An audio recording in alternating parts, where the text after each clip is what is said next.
This is Real News Media TV, coverage you can trust. Please like, share, subscribe, and hit the notification bell. Select all for daily news updates.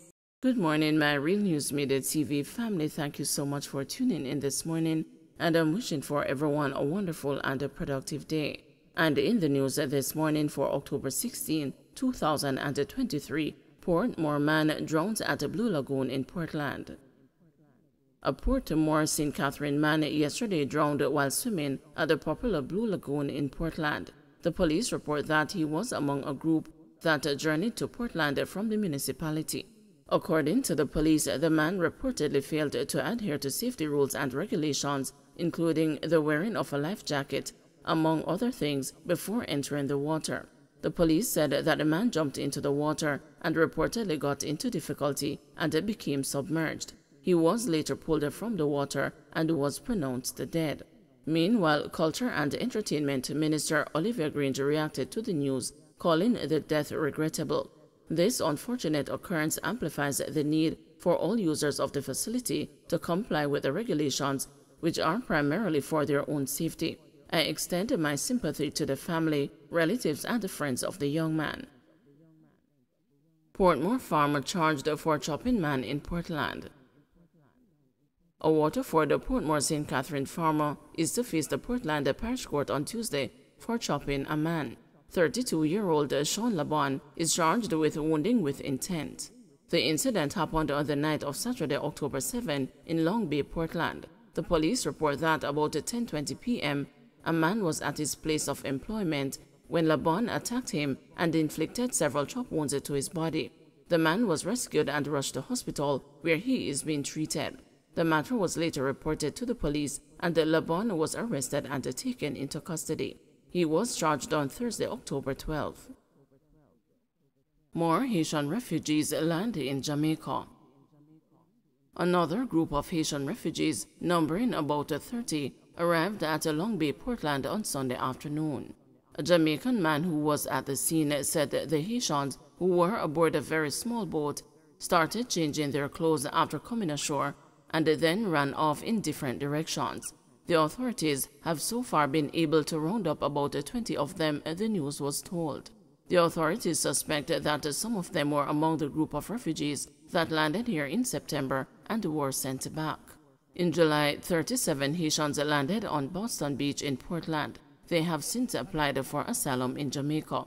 Haiti has been mired for years in intertwining economic, security, and political crisis, resulting in thousands of citizens fleeing the country. The assassination of President Jovenel Moïse in 2021 has dramatically worsened the situation, with gangs taking an increasingly stronghold in the impoverished nation of 11 million people. No breakthrough in murder of man pushed from car and fatally shot in Portmore. The St. Catherine South police are still searching for a group of gunmen who fatally shot a man after pushing him from a vehicle onto a roadway in Reed's Pen in Portmore. A motive has still not been established for the killing. The deceased remains unidentified. The body is about 5 feet 8 inches long and was dressed in a black hoodie, white merino, blue shorts, and black sneakers. The incident happened on Thursday night. The police report that about 9:30 p.m., the man was a passenger in a motor car, and upon reaching a bridge near Hibiscus Drive in Reed's Pen, he was pushed from the car onto the roadway.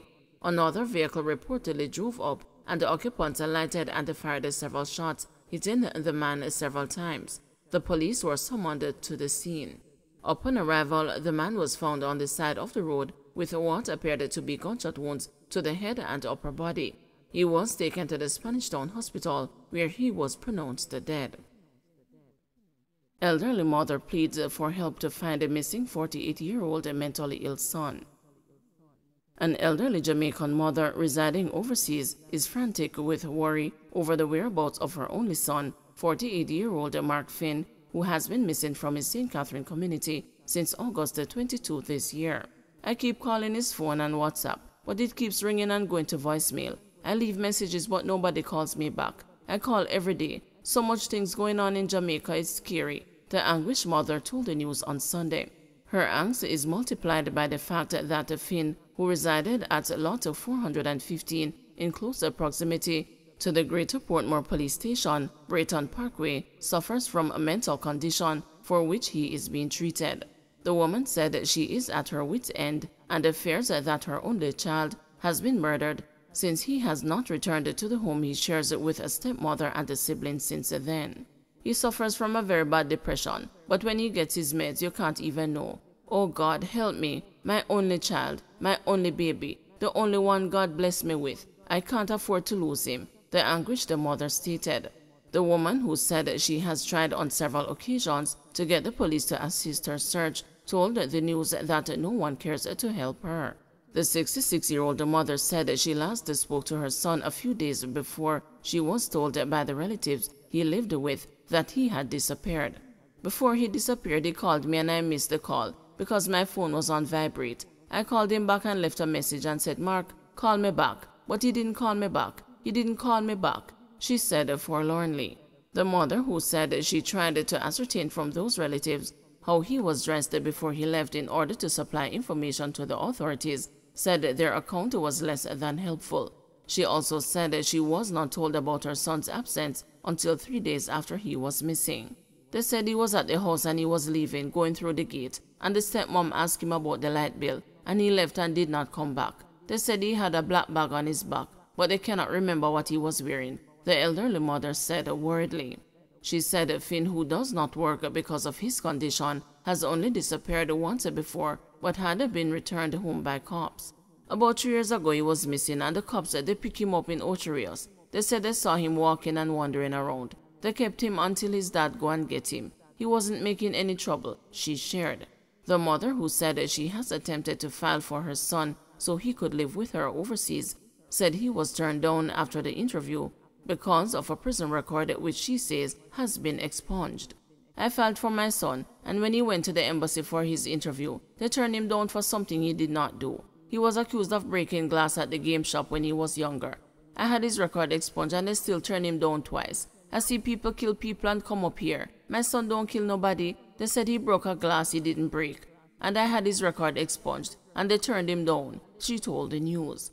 Sunday, a representative of the 100-man police station in Portmore, St. Catherine, when contacted, said she could not verify whether the report was made there at the time.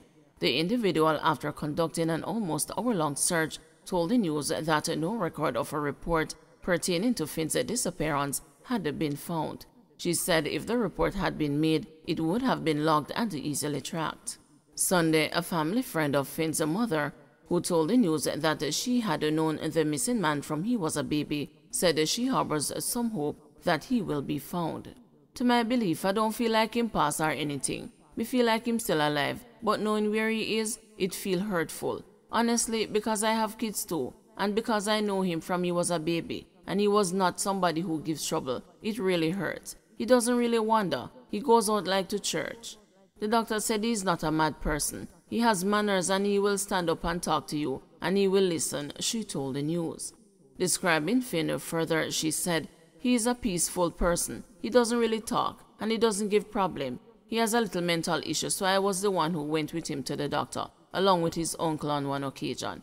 He is not somebody who walks dirty or troubles anybody. He will just sit and talk to himself. He is not a menace to society, like go around and lick down people and stuff like that. He is not that type of person.